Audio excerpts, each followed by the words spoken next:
So hello everyone, I'm Dr. Devashish Palkar, and in this endeavor I'll be trying to simplify topics which are important for examination. So one of the important topics from psychology that gets routinely asked is principles of learning. So I've made these notes from Morgan.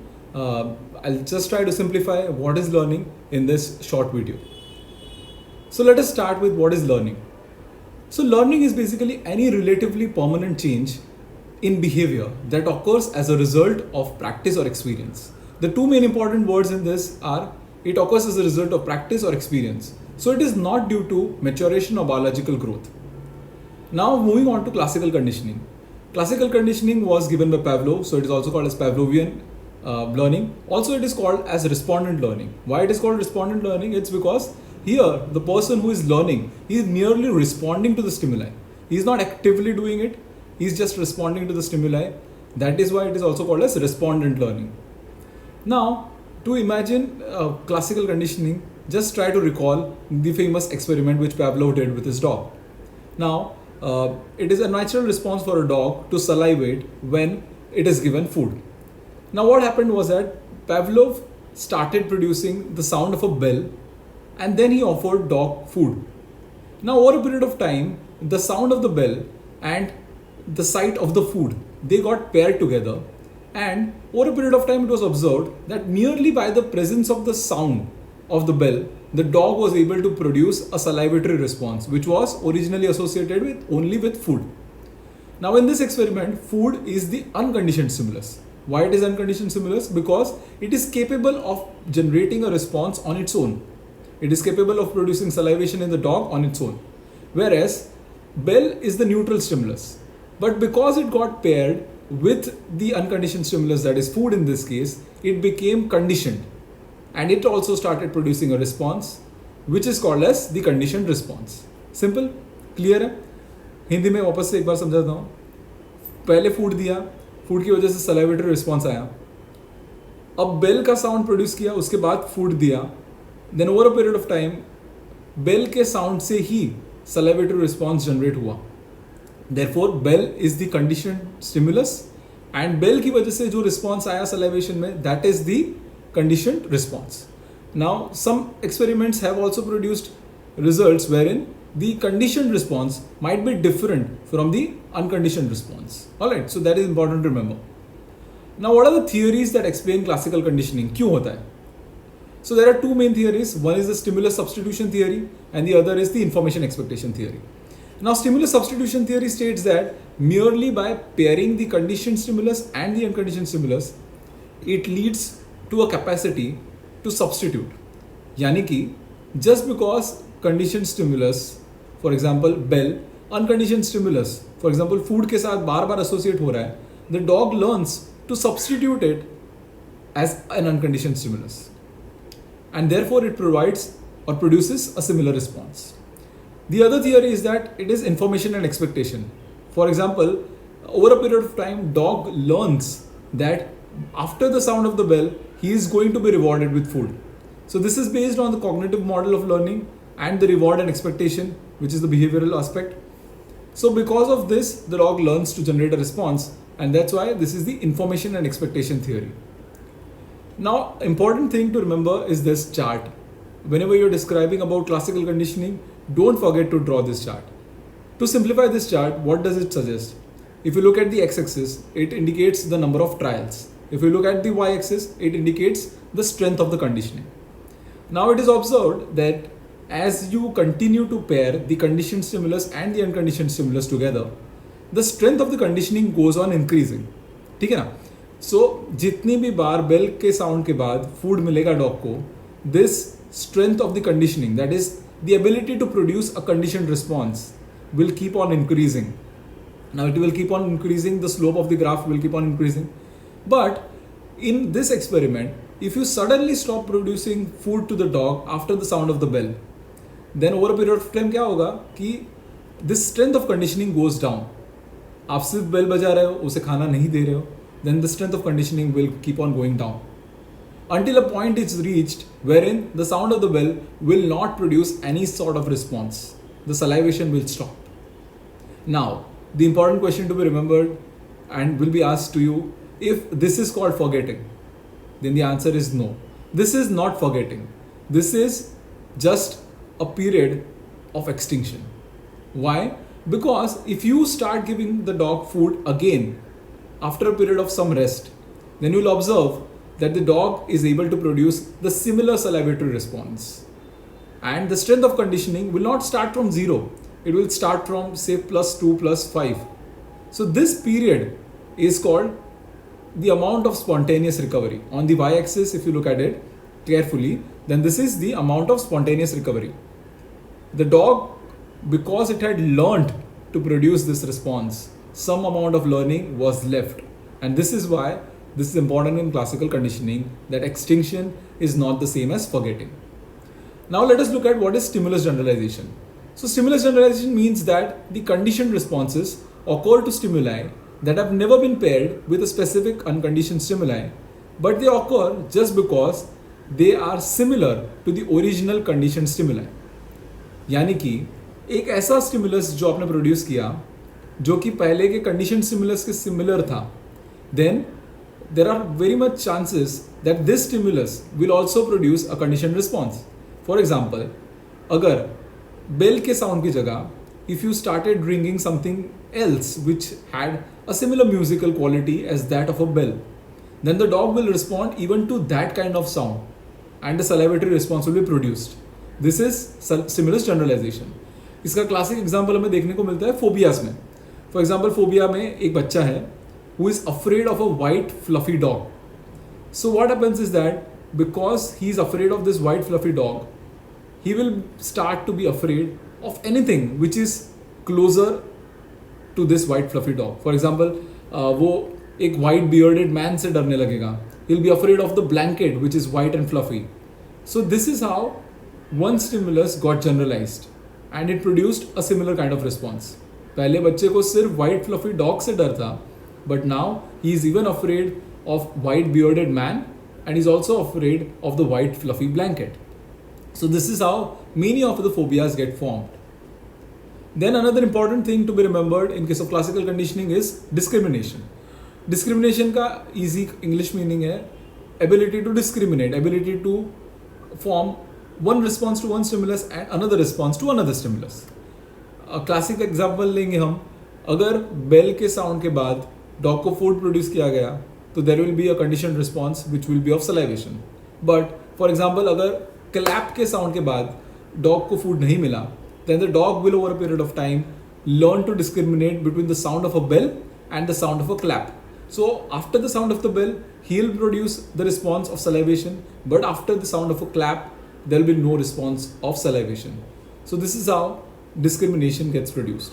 But here the discrimination is not active process. Here it is passive process, right? Because this is respondent learning. Now what are the practical applications of classical conditioning? Classical conditioning can be used to understand phobias, as we already discussed. Then, similar to phobias, many of our emotional responses to situations, they are also generalizations.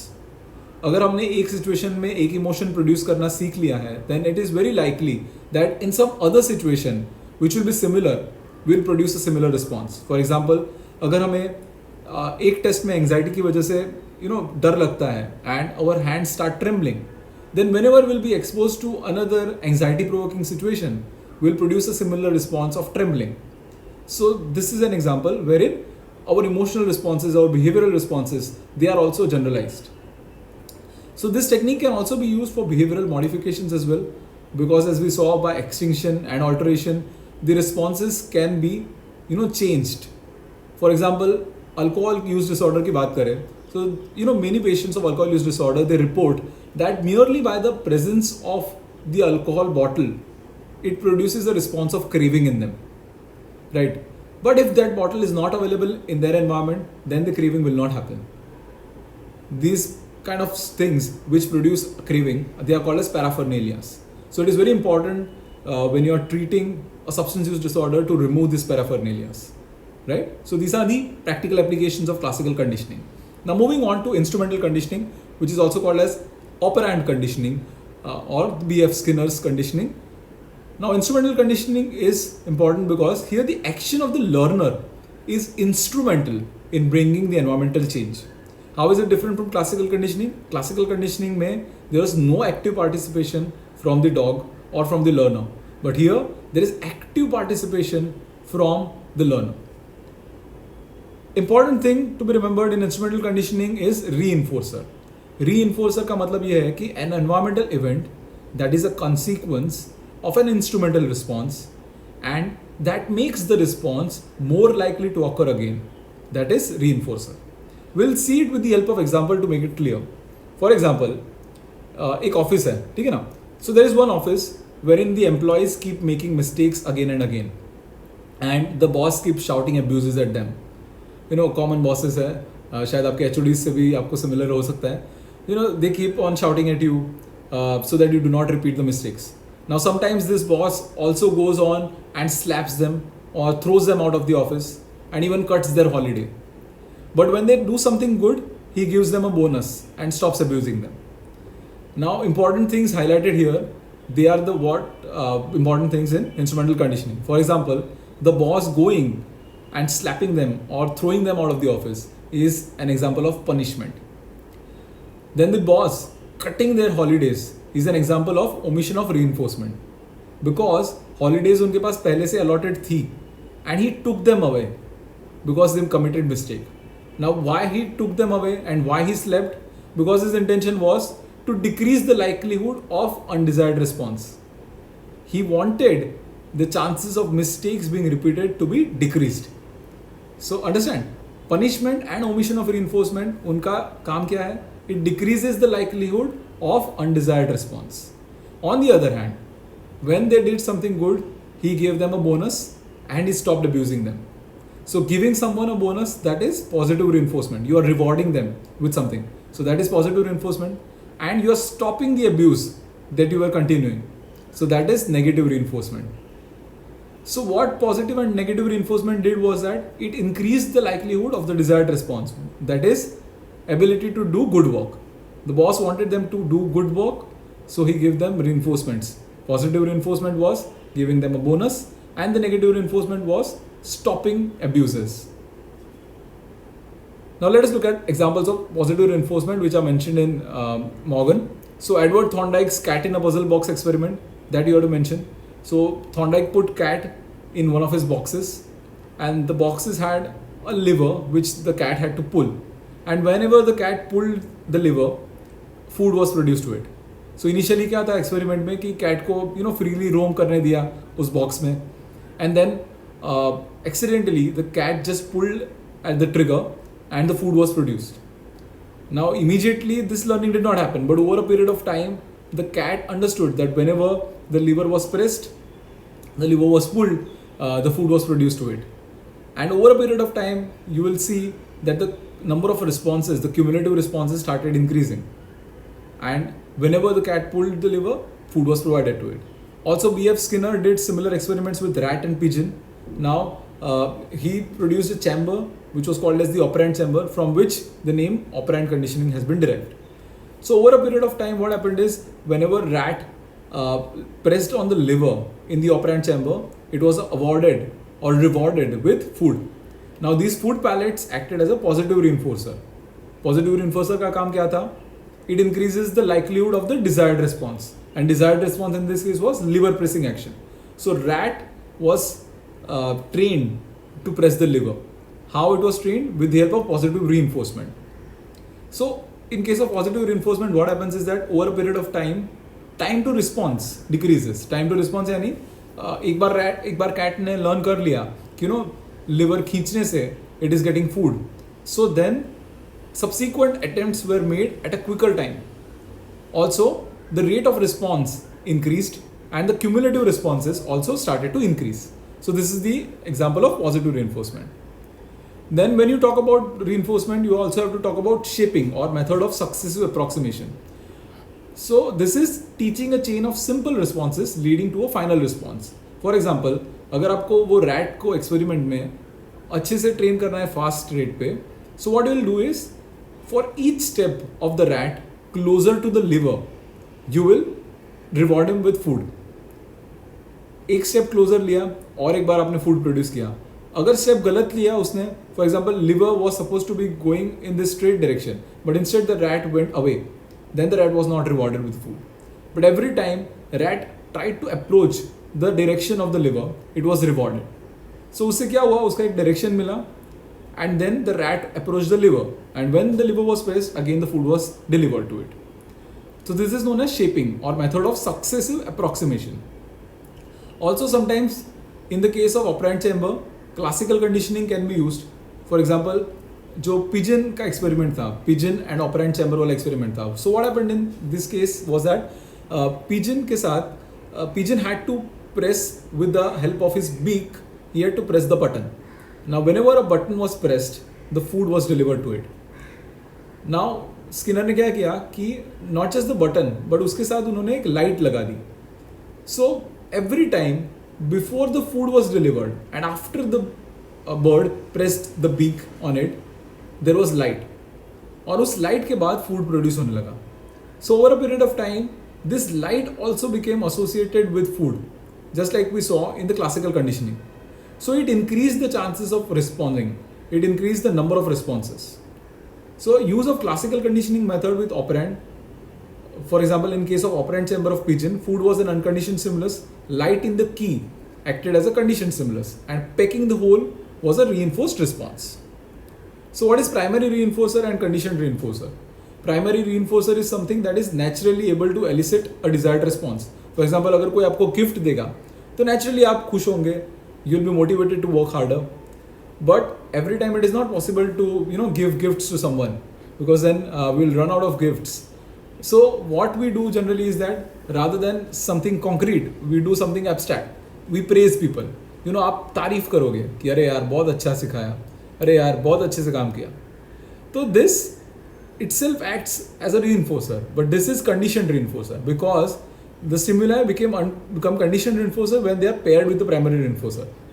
Every time you are giving a gift, you are praising them as well. So this praise now started to act as a reinforcer as well. And it saved a lot of your money. So this is conditioned reinforcer. So what are schedules of positive reinforcement? Another important thing that to be remembered here. Now generally what happens is that either the reinforcement can be continuous, यानी कि हर एक liver pressing action के बाद rat को food मिला. And it can be scheduled as well.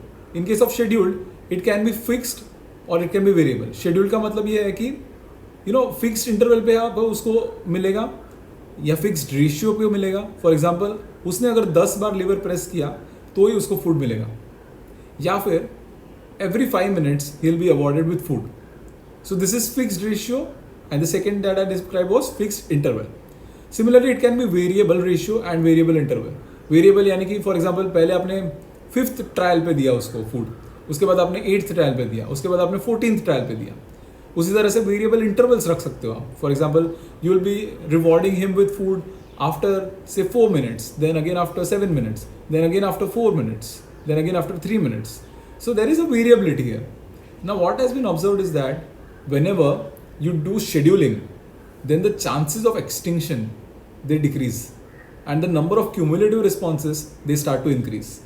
A good example here is case of gambling. Now why is gambling more difficult to quit compared to other substances? क्या होता है ना कि for example you are taking alcohol or you are taking cocaine. So every time you are taking cocaine or alcohol, you are getting rewarded. Every time वो dopaminergic burst होगा nucleus accumbens में and you are getting rewarded. But in case of gambling, what happens is that you do not know when you will win. So there is a lot of variability.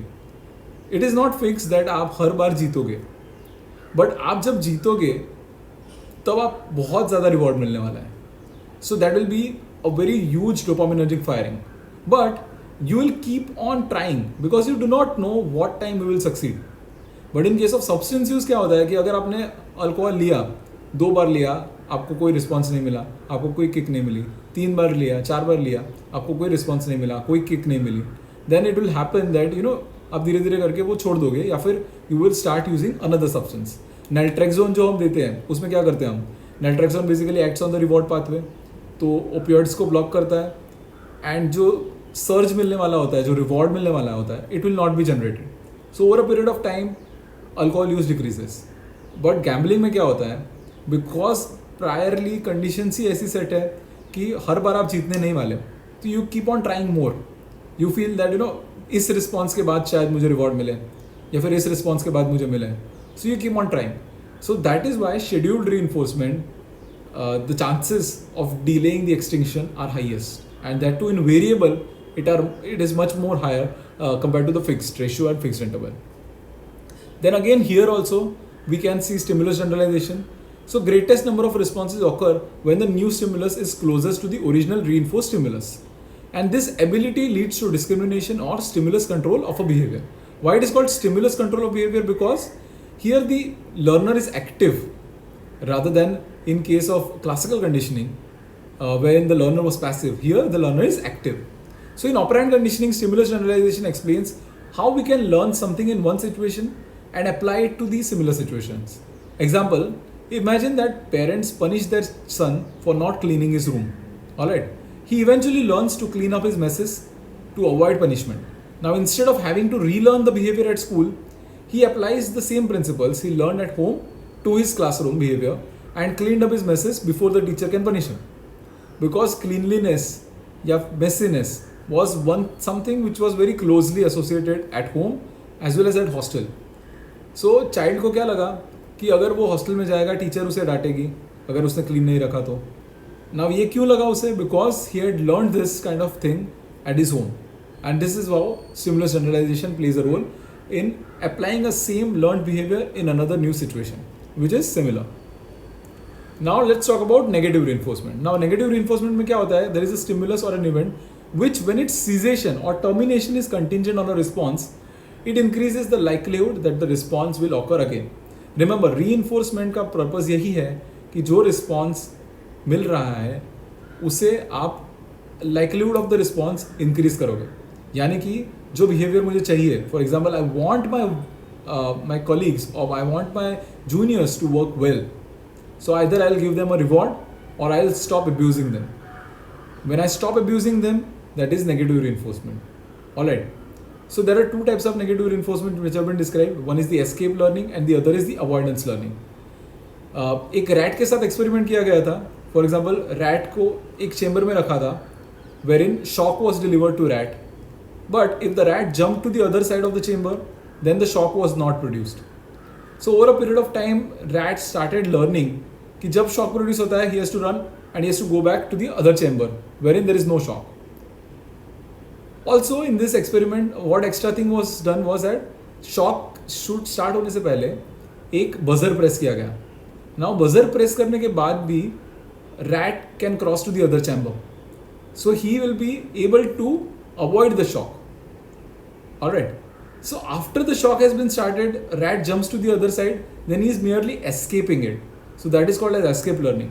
But avoidance learning का मतलब ये है कि after the buzzer has been started, but the shock has not yet been delivered to the rat, he was able to avoid the shock. So that is called as avoidance learning. Now why this is important is because many of these species typical behavior, they are examples of avoidance. For example, birds में आपने देखा होगा, जंगल में जब कोई शेर आता है तो birds start calling each other. That is an alerting response. They are alerting everyone कि there is a predator around, and that is how they avoid being attacked by a prey or being avoid attacked by a predator. So many of these species typical behavior, they are based on avoidance. So bird calls to inform danger. When the animal reaches a safer place, now then the safety signals themselves start acting as positive reinforcer. So this is also important कि negative reinforcement के बाद उन्हें positive reinforcement भी मिल रहा है. Now let us look at punishment. So punishment is a stimulus or an event which when its onset is contingent on a response, it decreases the likelihood of that response. It decreases the likelihood of that response. ठीक है ना? Boss ने किसी को मारा या office से बाहर भेज दिया, तो ये क्यों किया? Because he wanted them to reduce the chances of mistake. So this is punishment. So punishment basically teaches us what not to do. So Christianity में 10 commandments जो है, they are based on this punishment also. Now punishment is effective when it is pinpoint. Pinpoint यानी कि उसी point पे आपने punishment दिया जब उसने गलत काम किया था तब. And it is accurate. It is immediately after the undesired response. And it is occasional and judicious. अगर बार बार आप punishment देते रहोगे उसको तो this will not lead to improved behaviour, rather वो पर्सन उससे सेंसिटाइज हो जाएगा and will stop producing the response. Also punishment has to be done with contingent with a lot of acceptance and positive regard. So positive reinforcement भी देना ज़रूरी है punishment के साथ साथ, अगर आपको उसका behavior improve करना है तो. So let us look at now what is the significance of instrumental conditioning. So instrumental conditioning can be useful in helping in programmed learning. Programmed learning में क्या होता है कि it uses the principles of shaping. So one particular task is divided into a series of small steps and successive approximation is rewarded. यानी कि mathematics में हमने अब देखा होगा कि मैथमेटिक्स में एक लॉन्ग सम हम सॉल्व कर रहे हैं तो उसमें क्या होता है कि स्टेप्स के भी हमको मार्क्स मिलते हैं. Now why are steps being rewarded? Because आपका फाइनल डेस्टिनेशन जो है, जो आंसर आपको लाना है, उस तक पहुंचने की प्रोबेबिलिटी जो है वो इंक्रीज हो जाती है अगर आपके स्टेप्स सही हो तो. So every time your steps are correct, that time also you are rewarded. That is also programmed learning. Second thing is personalize system of instruction. इसमें क्या होता है कि the material in the course gets divided into small steps and each step is to be mastered at a high level of proficiency before you move on to the next level. For example, अगर एक series है जो आपने join किया है, for example a test series you have join, so उसमें बहुत सारे लेवल्स हैं. सो आपको फर्स्ट लेवल पे 90% मार्क्स लाओगे तभी you will be able to open the next level, the level 2. So the person will keep on trying till he reaches 90% marks, and then only the next step will be advanced. So this is how personalized system of instruction works. Then to increase productivity in business, as we saw the experiment of Moss, how he will try to improve the behavior of his workers. Either he will positively reward them, that is positive reinforcement, or he will stop abusing them, that is negative reinforcement, or he will even cut their salaries, that is punishment, and he will cut their holidays. So that is omission, right?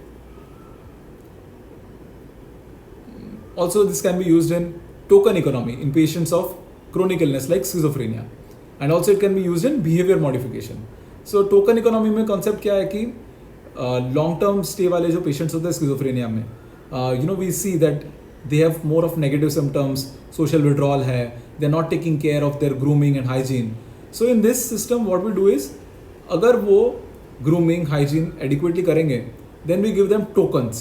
Now these tokens वो collect कर सकते हैं, and over a period of time जब वो tokens उनके पास collect हो जाएंगे, then they can use these tokens to obtain something that they like. For example, अगर schizophrenia वाले patient को chocolate cake पसंद है तो he has to produce a desired behavior during the whole week.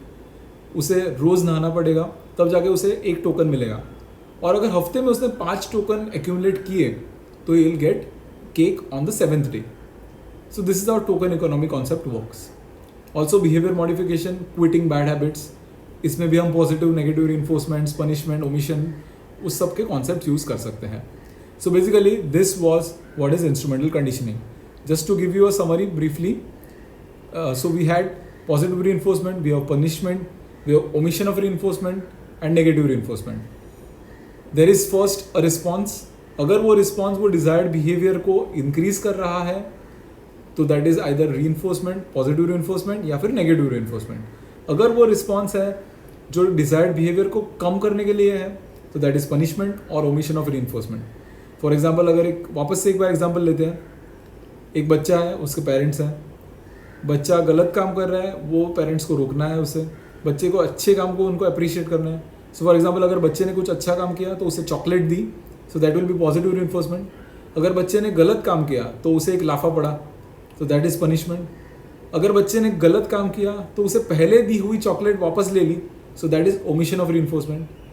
और अगर बच्चे ने काम अच्छा किया तो आपने लाफा मार रहे थे, वो एक्टिविटी को बंद कर दिया, so that is negative reinforcement.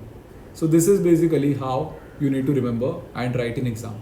So this was classical conditioning and instrumental conditioning. I hope you liked it. If you liked it, please